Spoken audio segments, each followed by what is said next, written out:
Dear students, आपका welcome है हमारे channel physics numerical problems and solutions में। तो इससे पहले हम आज का वीडियो स्टार्ट करें, आपसे रिक्वेस्ट है कि हमारे चैनल को ज़्यादा से ज़्यादा शेयर कीजिए, सब्सक्राइब कीजिए और हमारे वीडियोस को पूरा देखें ताकि आपको सॉल्यूशन अच्छे से समझ में आए।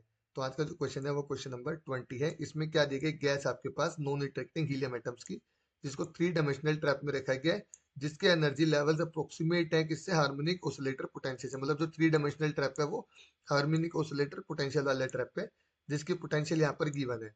अब हमें आप बताना है कि T इक्वल टू 0 केल्विन पर केमिकल पोटेंशियल क्या होगी गैस की। तो सबसे पहले हम ये देख लेते हैं, जो गैस है वो क्या, हमारी हीलियम एटम्स के। तो हीलियम एटम्स का जो स्पिन है वो यहाँ पे निकाल लेते हैं, क्योंकि हीलियम एटम्स में कितने इलेक्ट्रॉन है, 2 है। तो दोनों का स्पिन क्या होगा, हाफ। तो अब दोनों का स्पिन हाफ है तो किस तरह से ऐड हो सकता है, ये 1/2 प्लस 1/2 इज इक्वल टू 1। या फिर क्या हो सकता है, दोनों का स्पिन अपोजिट भी हो सकता है। तो टोटल स्पिन क्या है, जीरो। मतलब अगर दोनों जो इलेक्ट्रॉन्स हैं हीलियम एटम के अंदर, उनका स्पिन सेम डायरेक्शन में है तो टोटल स्पिन 1 आएगा, और अपोजिट डायरेक्शन में तो टोटल स्पिन 0 आएगा। तो जिन भी एटम्स या पार्टिकल्स का जो टोटल स्पिन है वो अगर हमारे पास इंटीग्रल है तो वो क्या होंगे, पार्टिकल्स बोसॉन्स होंगे। और जिन पार्टिकल्स का स्पिन, ये जो भी पार्टिकल्स हैं जिनका स्पिन हाफ इंटीग्रल है, वो सारे क्या होंगे, फर्मियोन्स होंगे। जैसे जो इलेक्ट्रॉन है उसका स्पिन क्या, 1/2, हाफ है। तो इसका मतलब क्या हो गया, जो इलेक्ट्रॉन है वो फर्मियोन है। अब दूसरी चीज क्या है कि जब भी हम दो फर्मियोन्स को ऐड करेंगे, दो फर्मियोन्स जहां पर भी है हमारे पास, किसी भी दो फर्मियोन्स या इवन नंबर ऑफ फर्मियोन्स की जब हम बात करेंगे, तो अगर हमारे पास इवन नंबर ऑफ फर्मियोन्स हैं तो इवन नंबर ऑफ फर्मियोन्स का जो स्पिन है, उनको कंबाइन करेंगे उनको, तो वो क्या मिलेगा, हमें बोसॉन्स देगा।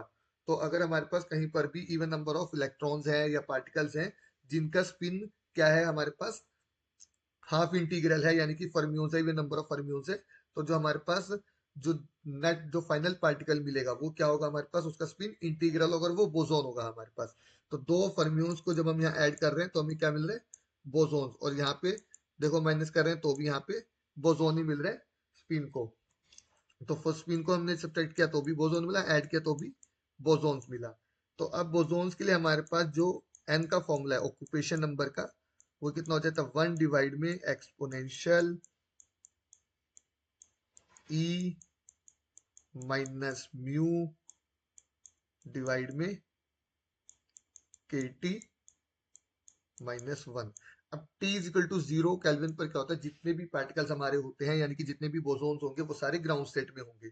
तो पहले हम यहाँ पे T0 रख के देख लेते हैं। तो T0 जब हम रखेंगे तो कितना आ जाएगा हमारा क्वेश्चन नंबर 1/e की पावर कितना गया, इन्फिनिटी रखेंगे।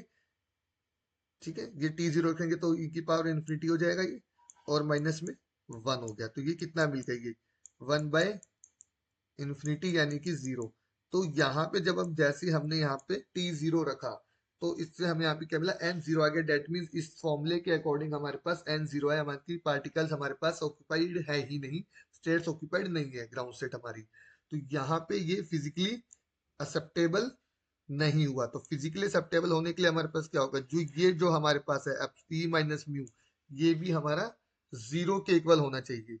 तो क्या हो जाएगा हमारे पास, ई हमारा किसके इक्वल होना चाहिए, म्यू के। अब क्योंकि 0 केल्विन पर हमारे पास क्या है, सारे पार्टिकल्स ग्राउंड स्टेट में होंगे, तो केमिकल पोटेंशियल जो है वो किसके इक्वल होनी चाहिए यहाँ पर, ग्राउंड स्टेट एनर्जी के। तो जब हम यहाँ पुट करेंगे n इज इक्वल टू, तो ये कितना आ जाएगा, e की पावर 0 - 1, यानी कि 1/0 यानी कि इंफिनिटी। तो इंफिनिटी यहाँ पे रिप्रेजेंट कर रहा है लार्ज नंबर ऑफ पार्टिकल्स। यहाँ पे इसका मतलब ये नहीं कि इनफाइनाइट हो गया, it is representing large number of particles will occupy the ground state at T is equal to 0 kelvin.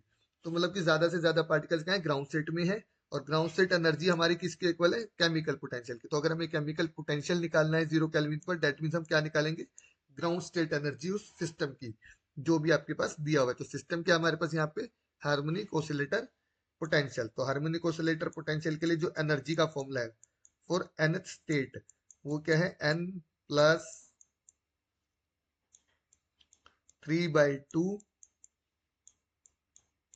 h cross omega. तो थ्री डायमेंशनल के लिए हमारे पास यहाँ पे क्या आ जाता है, 3 आ जाता है। ये आता कैसे है, जैसे nx +1/2 एच क्रॉस ओमेगा। ये हो गया हमारे पास एक्स वाले के लिए। फिर प्लस में हो गया एन वाई प्लस 1/2। फिर ये हो गया, इसको थोड़ा सा ठीक कर देते हैं, ये इरेजर से ये हटा देते हैं, यहाँ पे ये प्लस हो गया, ये एच क्रॉस ओमेगा। और फिर जेड वाले की जेड वाले के लिए हम ले लेते हैं 1/2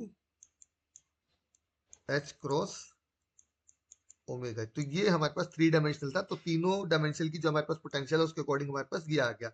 तो जब हम इन तीनों को ऐड करेंगे तो क्या आएगा, N x plus N y plus N z और प्लस में 3/2।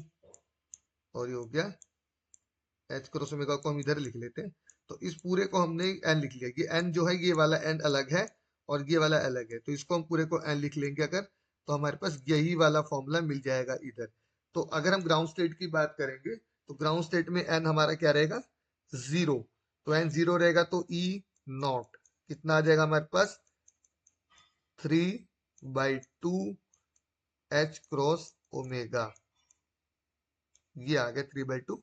तो ई नोट हमें कितना मिल गया, ये वाला मिल गया 3/2 एच क्रॉस ओमेगा। तो अब क्या है हमारे पास, म्यू किसके इक्वल है, केमिकल पोटेंशियल किसके इक्वल है हमारे पास, टी इक्वल टू 0 केल्विन में ग्राउंड स्टेट एनर्जी के, जो कि क्या है 3/2 एच क्रॉस ओमेगा। तो इसलिए करेक्ट ऑप्शन हमारे पास ये हो जाएगा 3/2 एच क्रॉस ओमेगा। तो ये स्टूडेंट्स आई होप आपको समझ में आएगा कि फर्मियोन्स और बोसोन्स हम किस तरह से निकालते हैं, कि कौन सा पार्टिकल हमारा बोसोन है, कौन सा पार्टिकल हमारा फर्मियोन है, और ऑक्यूपेशन नंबर को हमें किस तरह से यूज करना है यहाँ पे। और आपको ये भी समझ में आएगा कि किस तरह से हम हार्मोनिक ऑसिलेटर में, अगर हमारे पास जितनी भी डायमेंशन का हमारे पास हार्मोनिक ऑसिलेटर है, तो उसमें हम किस तरह से इसको निकाल सकते हैं। अगर हमारे पास 3 डायमेंशनल है तो 3 डायमेंशनल में हमारे पास क्या हो जाएगा, इस तरह से हम क्या टोटल एनर्जी निकालते हैं एनएस स्टेट की हार्मोनिक ऑसिलेटर पोटेंशियल के लिए। तो अगर आपको हमारे सभी सॉल्यूशंस के लिए आप गेट 2026 के प्लेलिस्ट में जाइए, वहां पे देख सकते हैं। और हमारी वीडियोस को ज्यादा से ज्यादा शेयर कीजिए, सब्सक्राइब कीजिए, लाइक कीजिए, चैनल को सब्सक्राइब कीजिए।